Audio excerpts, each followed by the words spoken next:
What? Life makes no sense. You're on a planet right now. You're on a space rock floating in nothingness, infinite nothingness, and the infinite nothingness is expanding. That means endlessness is getting bigger. That makes no sense.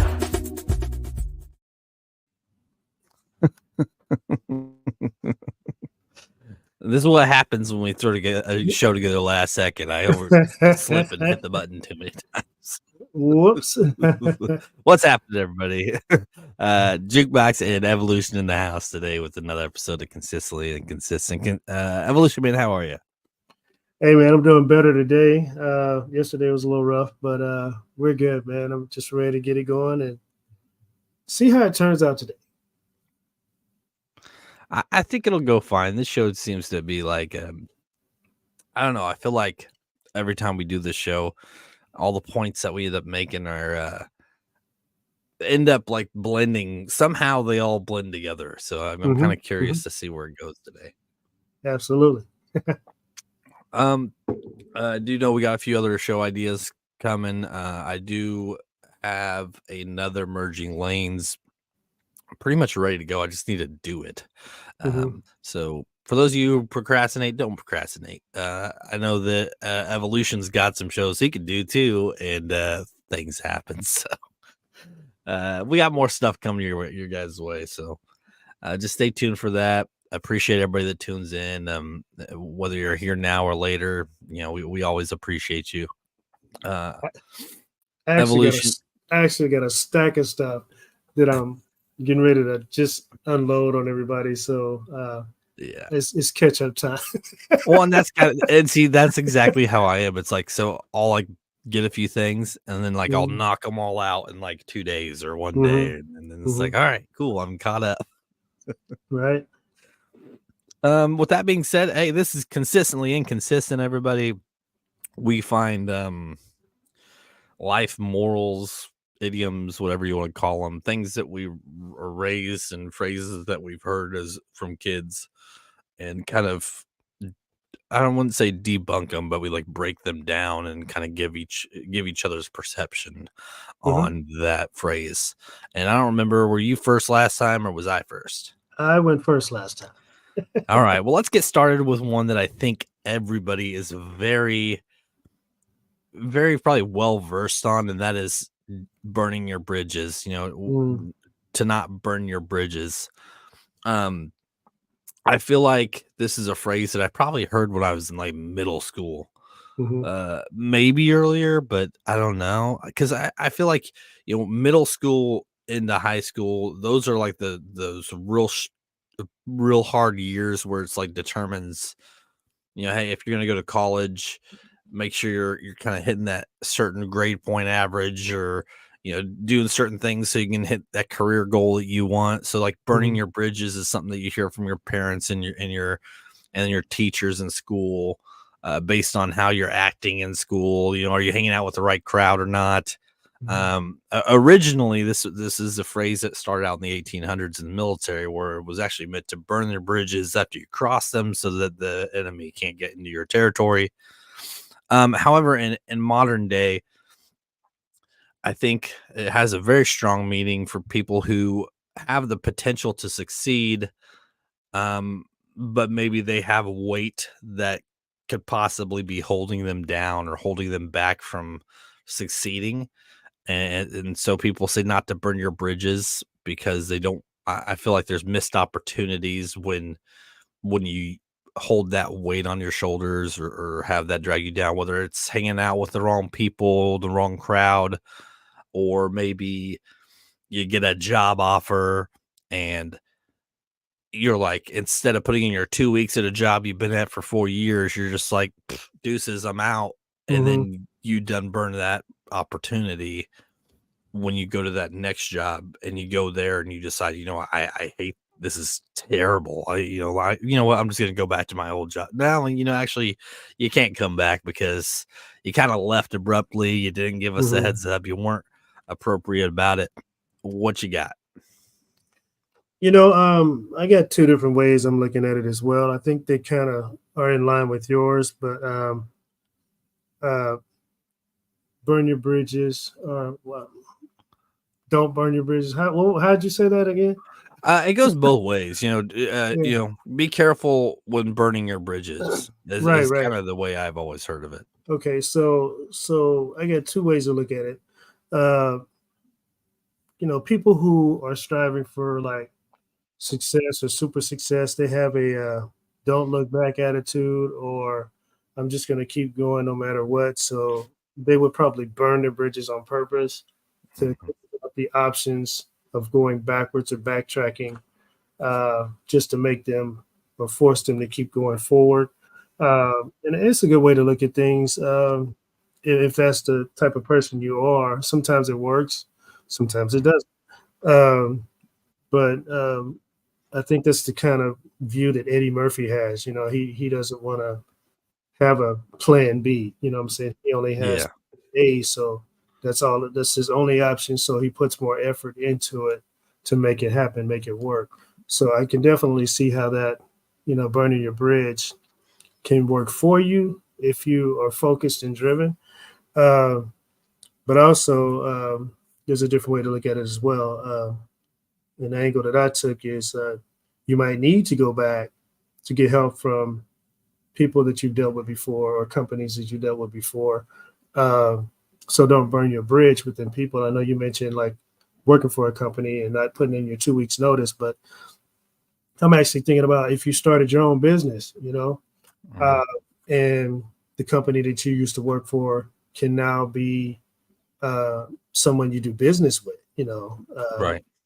to help support your business. So if you kind of burnt your bridge and left without a 2 weeks notice, Mhm. and now on a you're working as operating as a company, then you want to try to build your business and you want to Mhm. kind of go back and talk to them and see if they'll do business with you.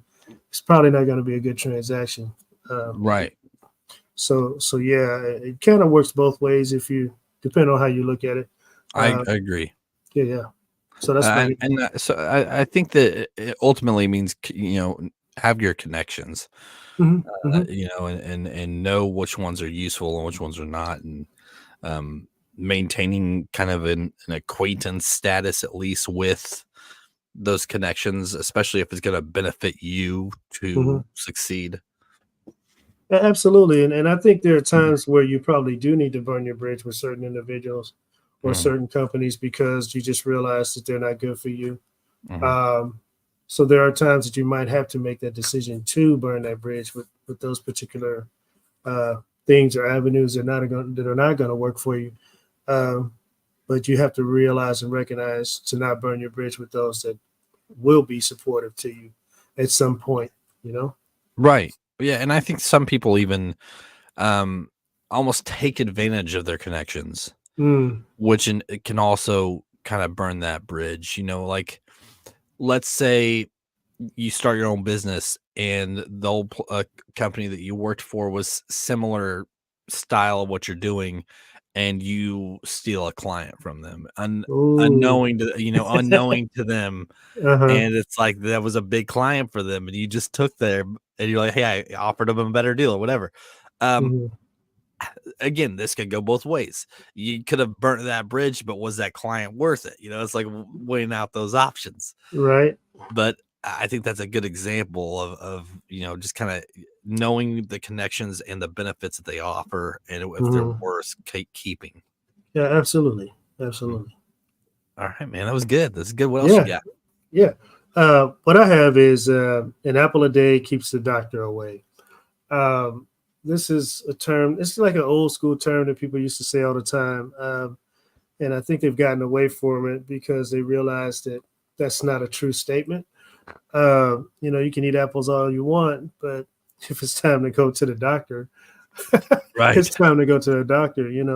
Right. Um, I mean, you try to do everything you can to be healthy and whatnot, but you know, everybody at some point gets sick or just needs to get a checkup or whatever. But this particular statement to me, uh, is just I don't know. I don't know where it came from. I don't know where it started, Do you want but me to I look it mean, up real quick? yeah, yeah. All right. But fruit is good and healthy. I get it. To me, I guess if you eat what's good for you, or eat the right things to make you healthy and strong, uh, it limits your trips to the doctor, I guess, even though you're probably going to need regular checkups anyway. Uh, but I just think that that particular statement, every time I've heard it, and the first time I heard it, I was just like, huh? It really, it really didn't make any sense, man, to me, then or now. Still looking?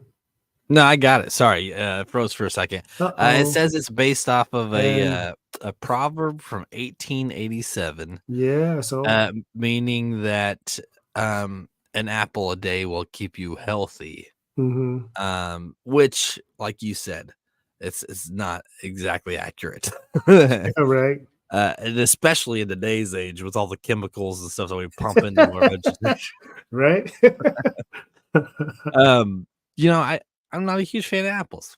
I'm not. Mhm, I'm not really a big fan of apples. So mhm, for me, I mean, an apple a day, that's just like saying carrots are good for your eyes. I mhm. mean, I'm sure it is, but if you eat too many carrots, you're gonna get sick. So, Yeah, too much of anything's not good for you, man. right.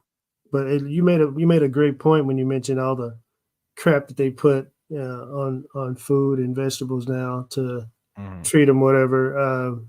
I experienced eating food from a different country mhm, multiple times, and it's a huge difference, man. The flavor is so full.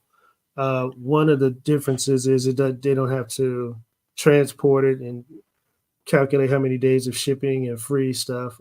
It's mhm, all very, very fresh when you eat it. So that's a huge difference.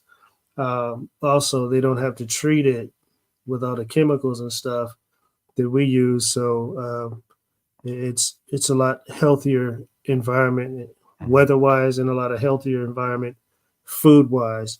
So yeah, man, I definitely can relate to that.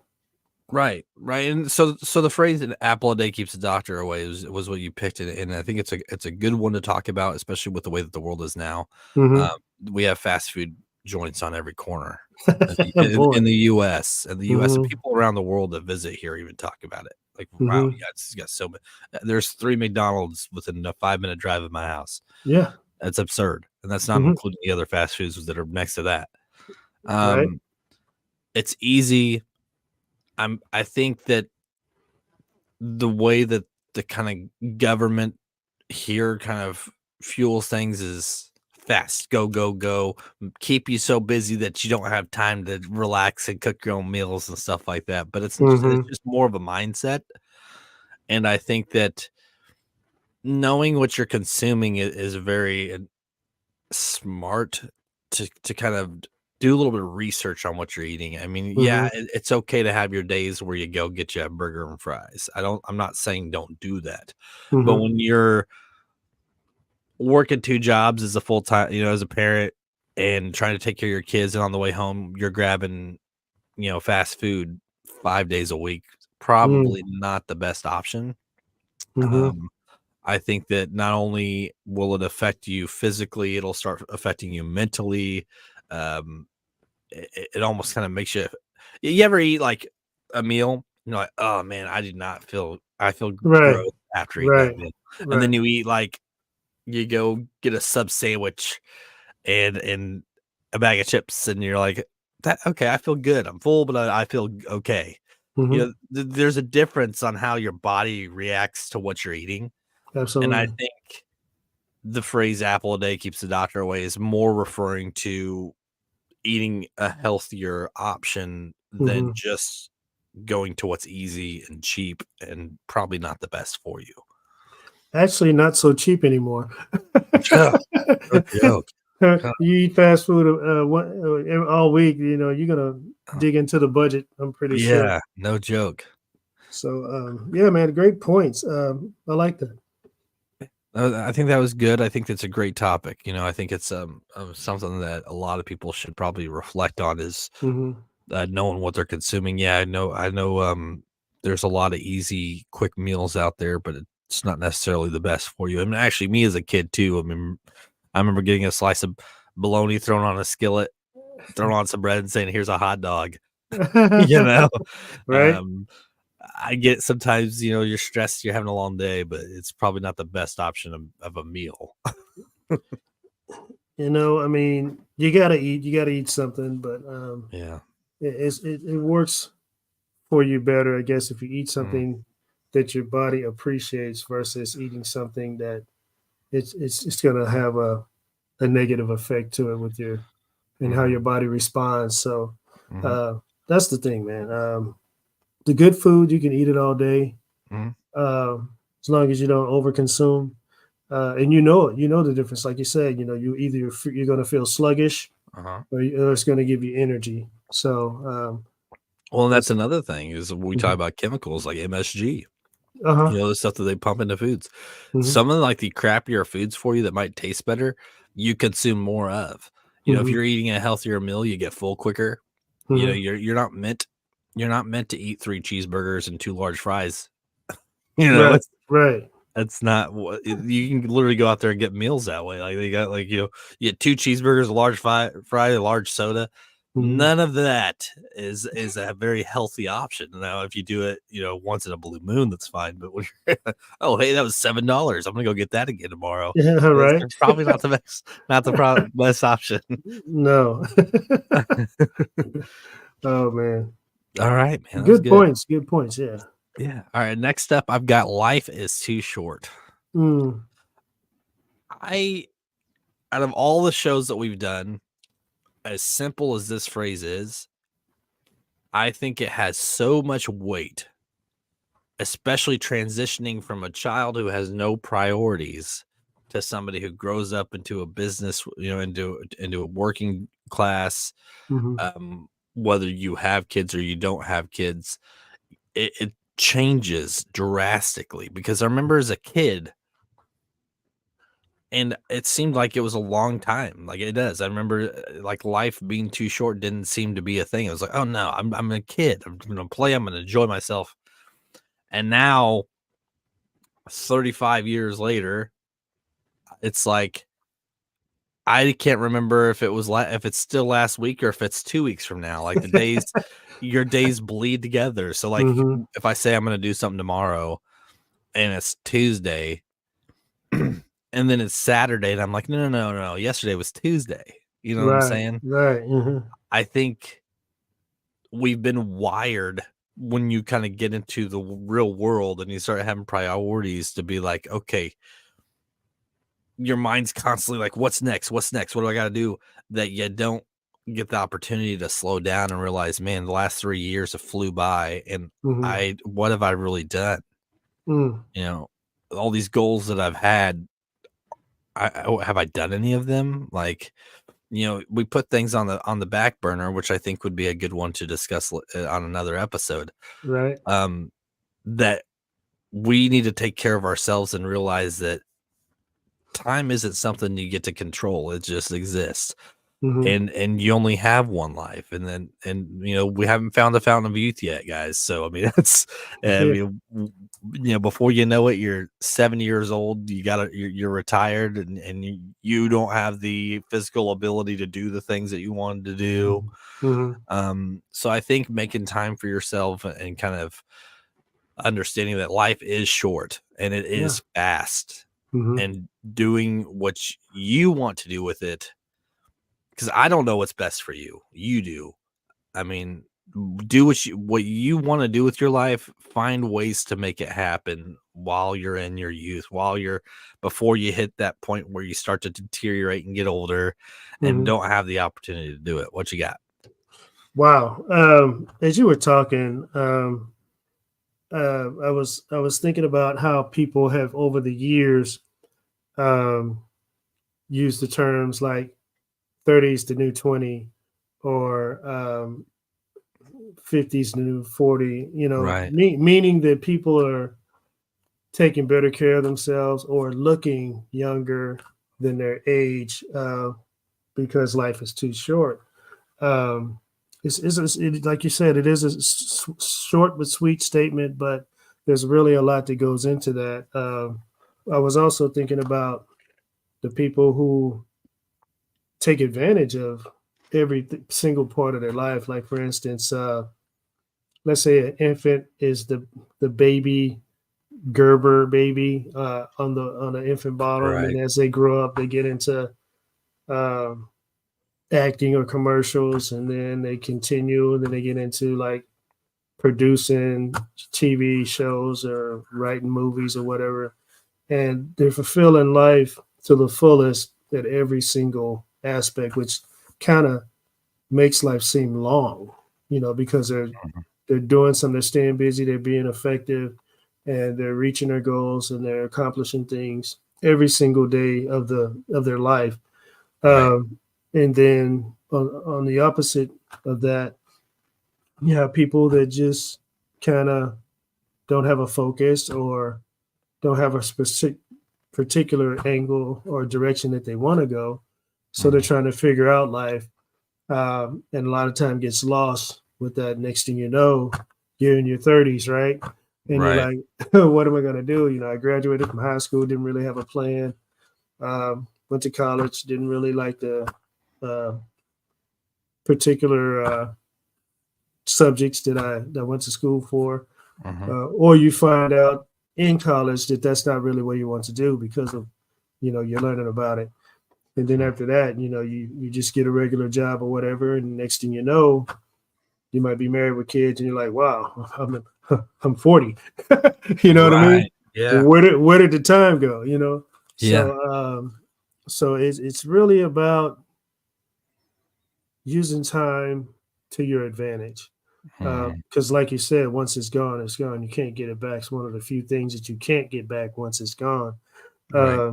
So you have to focus on utilizing all the time that you have today and focus on utilizing time better Mhm. tomorrow so you can appreciate time for what it is and try to do your best to stretch it out.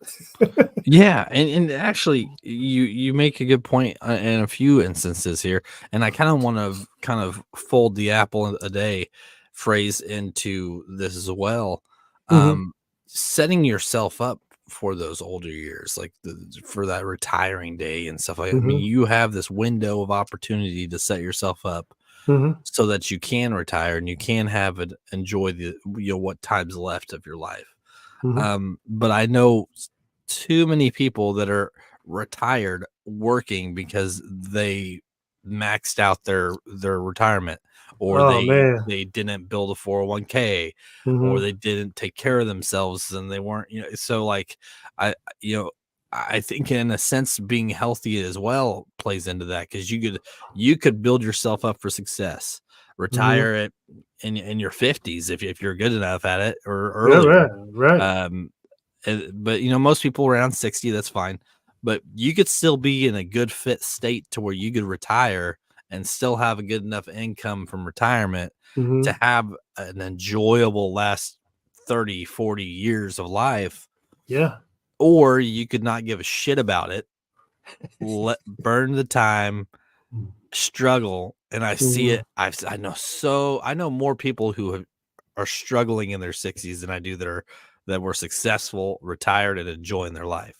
Man, I agree. It's how you do things.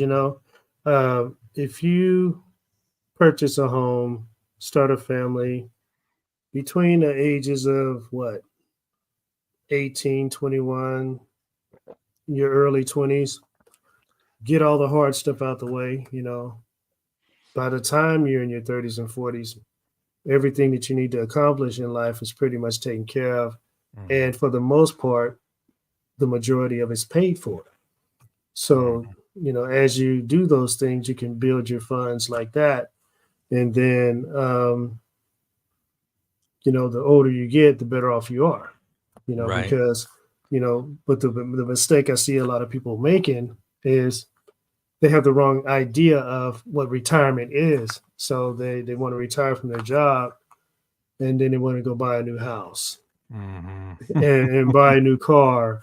Um, or just start traveling everywhere when they don't have the funds built up to do that. Okay, so Yeah. if you pay cash for a new house and you got the money, yeah, okay, I get it.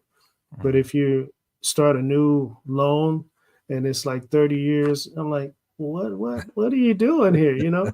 So yeah, you're definitely gonna see yourself working at retirement, making those type of choices as opposed to building everything up front and having it available for whatever you want to do.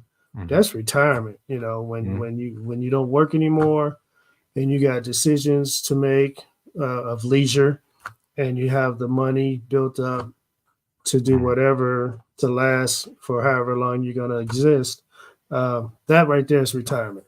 Right. You know what I mean? So if you're like, well, I retired 2 years ago. I've been traveling the world. I'm going to France next week. And after that, I'm gonna come back and take a cruise. I'm just gonna be tired of doing fun stuff. Right? It's a good thing to be tired of. Heck yeah. And then once I rest up a couple of days, I'm gonna take the kids to Disney. You know what I mean? The grandkids. So that's retirement, you know, when you can just sleep late if you want to, or get up early if you want to, get in the car, start driving, and just keep driving till you go to Branson or something. I don't know. You know what I'm saying? Yeah. So that right there is retirement, not a care or worry because everything's taken care of. And you know, just make the best of it like that. Have you ever seen the or like bits and pieces of those shows where like they take the juveniles that are like acting out and they take them to the jails to kind of see the inmates? You know what I'm talking about? Yeah. They should have a high school class where they take them to see those people who are supposed to be retired but they're struggling. Ooh, You know? wow. You know what? That's a good idea because I think it would set their mind. They would make them realize that retirement means nothing to me right out of high school. I don't remember learning anything about it. And I think those things should be taught, you know. Yeah. I think I learned. I remember learning how to write a check in school, and balance the budget and all that. But that was pretty much it. You know, we didn't get classes on stocks and 401ks or building wealth. You know, there's no classes like that. It's just, you know, get a job. You go to school to get a job. And if you go to somewhere like Princeton or Yale or Harvard, they're like, well, you go to school here to create jobs for other people, you know? So that, you know, it's all in about how you get your education and what your focus is and what your choices are really. Right. Mm-hmm. All right, that's good, man. That's good. What else you got? My second one is if at first you don't succeed, try again. And the reason I chose this is because to me, it kind of puts doubt in your focus. It kind of ties back into I think your first one, because it kind of brings doubt. If at first you don't succeed, you know, you just remove that away. It's like I want to succeed. I want to succeed now. I want to do everything I can to prepare for success now. That way, I don't want to have a second option, you know, just in case this first one fails. I don't want the first one to fail. I want the first one to succeed. So that's kind of where I'm going with that one because, yes, if you don't succeed, of course, you want to keep trying till you do, but you want to have a plan of success that works the first time, and you don't want to have to utilize your resources to go back to the drawing board and try, you know, keep going and going. What are your thoughts on that? I think it's a very vague term because I think that there's too many directions that you can go with your life. And, you know, what you wanted to do at the age of 6 and what you wanted to do at the age of 18 or 19, 20 are probably different. So if you don't succeed and you're trying again and you don't succeed and you're trying again and you don't, maybe there should be another path that you should be looking at maybe, or trying a different way of doing it. You know, Mhm. don't obviously if you ain't succeeding, there's something wrong. You either need to tweak it or you need Mhm. to divert towards something else. Mhm. Like I know I ain't gonna go out there and be a singer. That's just not gonna uh, I could try and try and try, but I ain't gonna make it. Have you Mhm. seen the movie Green Lantern? The older movie. Yes. There's a phrase that I actually really love because it's comical, but there's sense to it. The dad says, "Trying doesn't matter if you always fail." Um, which is true if you're continuing to do the same thing. Mhm. So sometimes this is where like burning your bridges can be, it can be beneficial to have those connections in those bridges because it's Mhm. like, hey, I'm trying to do this and it ain't working for me. What do you got? Reaching out to people, um, or again having a backup plan or something else that you want to do in life, Yeah. because this clearly isn't working.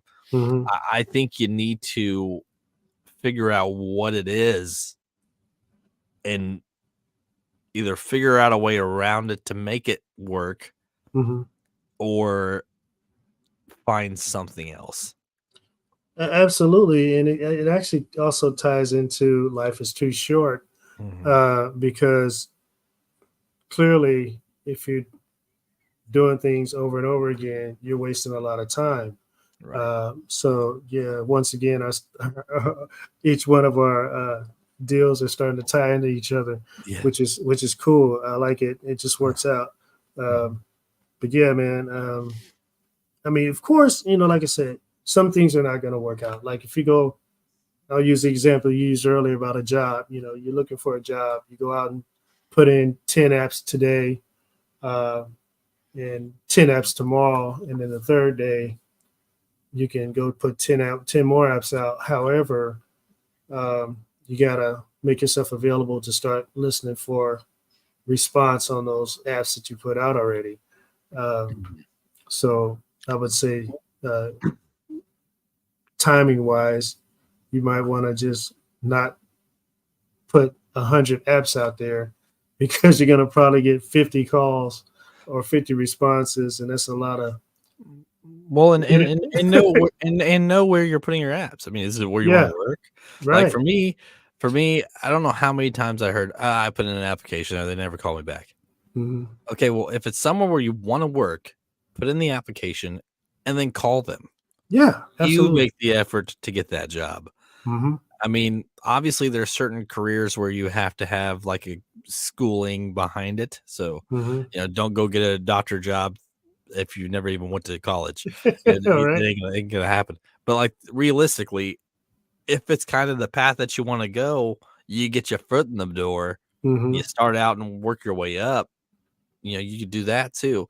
But like, don't go out there and put in 100 applications and sit there and wait. Like you go out there and put 10 applications in somewhere that you would want to work that you think Hmm. that could benefit your life Right. and then call them and call Mm-hmm. them and call them, and that's actually how I got the job where I'm at now that I'm doing pretty damn good at. Mm-hmm. And I even had to wait 3 months to get the job, but I still called and I kept calling. And then when I Yeah. got it, they're like, "Oh, well, I'm gonna start you off part-time." All right, Right. I'll get a second job. And then the full-time part came and I'm like, I did it. And then, Hmm. I've been there for da almost 9 years now. And Nice. there's struggles, but I'm where I wanted to be, and I'm on the path to continue being where I wanna be. Hmm. So, yeah, There that's you what I go. got. Hey, that's great, man. I like it. Yeah, I Um, like it too. your next one. My last one, um, and I think this pertains to a lot. It's called, sitting on the fence or being a fence post sitter. I don't know if people have heard the phrase fence post sitter before. Have you? I haven't heard fence post sitter, but sitting on the fence I've heard Okay, before. yeah, and that seems to be more of a common one, sitting on the fence. Hmm. Fence post sitter is more leaning towards like a political view of things, Hmm. being that neutral kind of status. Hmm. But sitting on the fence is is like viewing both sides. I know that you and I have discussed this on a previous episode, about kind of religion and politics and kind of how, you're dead set on being pro this person or pro this religion. Um, Being on the fence about something means that you're not sure what side you want to do, but you're viewing them both. Mhm. There's not really much of an origin behind the phrase, but knowing your options, you could be raised being told this, but if you can sit on that fence and see the other side of it, Mhm. it can benefit your life greatly. And I don't think it's a term that's broadly used, but it is one that I've heard since at least high school several times, Mhm. and there is a lot of weight behind it because it's not a negative phrase, Mhm. unless you're sitting on the fence and not making choices with that. Like I think the biggest takeaway is to make your choices. You can sit on the fence all day and be that neutral player, but you need it. I think it actually benefits you to make a choice because you've been sitting on the fence and you've been seeing both sides. Mhm. Um, whether it's religion and you grew up a certain way, but then like you've had the opportunity to see the other side, and then making this decision whether you want to stay in that religion or you want to get out of it, or with Mhm. work or politics. Like, hey, I'm Democrat, but I'm sitting on the fence and I'm seeing what this other guy's got to offer, and what he's saying, and I actually kind of like it, Mhm. instead of just staying on one side of the fence and not even trying to look to the other side. Mhm. What you got? Well, kind of like a different outlook of that, but the same at the same time. It's a little weird, but Mhm. to me, sitting on the fence is kind of like wasting time as well. So to me, you want to pick a side, the side that's best for you, um, and not sit there too long because you can become a Waste bump on the time. log. Yeah, become a bump on the log, and you know, in your decision making will, I guess, stop occurring. You just, well, I'm just not going to worry about it. Mhm. I'm not gonna decide to pick a side. I'm just gonna sit here. Mhm. That right there is to me a waste because life is full of decisions, and we Mhm. have to make decisions, every day, all the time. So you have to pick a side. You can either pick the side that you've been on and chase your tail, or you can pick the other side that's going to be full of options that you know may be scary or risky, Mhm. uh, but they can also lead to a better life. Mhm. So that's kind of what I get on that. When you sit on the fence, you're uh, just idle Yeah. and not making any type of progress. And you might not be going backwards, but you're not going anywhere at all. You're just sitting in the same spot. Well, I'm content with where I'm at. You know, Right. I don't want to look for a better job. I don't want to look for a better place to stay. I don't want to get a better car. I just want to cruise with what I got. Yeah. Just kind of giving up, so to speak. Um, what you got? Yeah. So I guess if you as you let's say if we're like, hey, meeting people at work or we're meeting people out in public, and you introduce somebody and they go, oh, well, they're just a fence post sitter. Like that, that, like if that was a phrase that I heard, then yes, that to me, that would be like, oh, okay, they're just, they're stuck in their way. But and a good a good example for that, is friends that you've had in the past. Like I've had Hmm. friends that I've just dropped because they were fine with sitting on the fence. Hmm. Um, I enjoyed I never went to college, but I worked in a college town. I had Hmm. the opportunity to go right into the work field that I wanted to go into, and I Hmm. took that option. But I got to experience the college life, and I did meet friends, and a lot. I've met some of them are still doing the same things, and we're damn near 40 now. Wow. They didn't get spouses, they didn't have kids, which you don't have to, but they didn't do anything. They still live in the same town, doing the same minimal that they need to, and they're fine with that. There's your fence post sitter right there. There's that person that didn't decide to go forward with, and they see it. They see their friends, they see their family, succeeding and moving forward, and they're like, I'm just gonna stay here and do this, and that's kind of what I think of in a negative aspect of that, and I've even had to drop them from my life because I've moved to a point where that doesn't benefit me. Yeah. And it really doesn't benefit them, especially if they're going to have a type of view on the people that are trying and becoming successful. Some people do that. They're just sitting on the fence and watching everybody else progress, and then they have an attitude towards those people, or they have an attitude towards life as if it's not fair or whatever. But the problem is not life not being fair. The problem is you being scared to make decisions that can take you where you want to go or where you think you might ought to be. So, I just wanted to point that out. That was good. That's good, man. I think we actually took that a lot deeper than I expected to, but that's kind of what we do on here. So that's what we do. Yeah. All right. What you got for the last one, man? My last one is look both ways before crossing the street.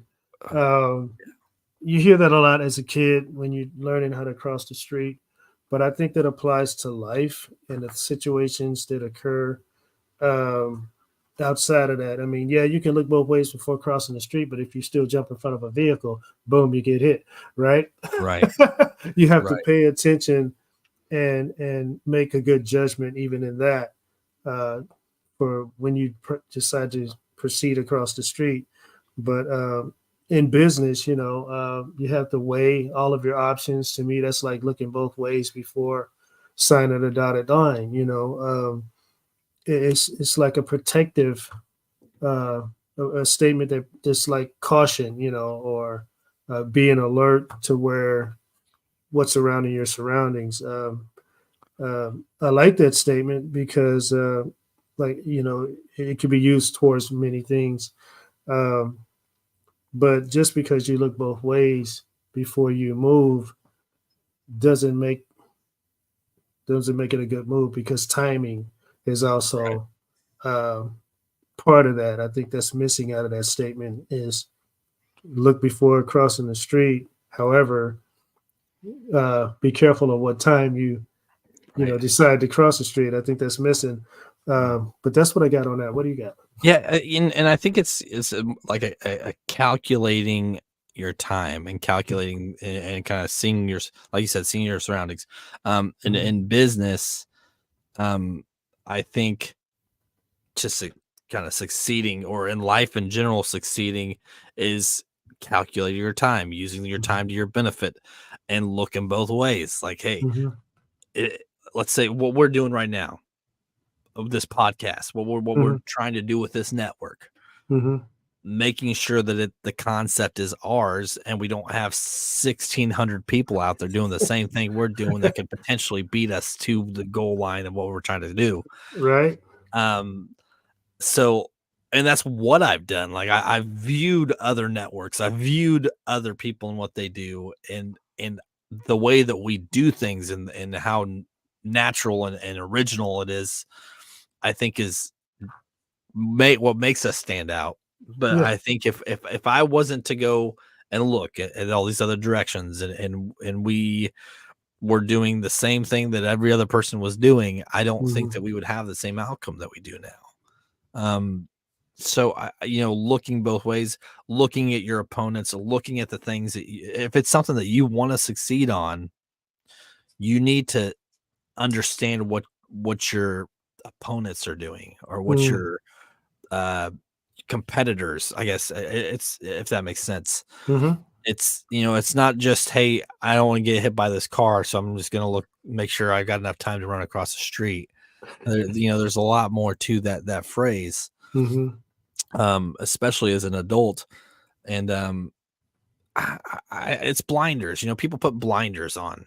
They put these blinders on, and they're like, okay, here's where I'm going. This is the path I'm taking, and nothing's gonna get in my way until you get hit by that bus with 20 people on it, and you're crippled for the rest of your life, and you ain't going nowhere. You got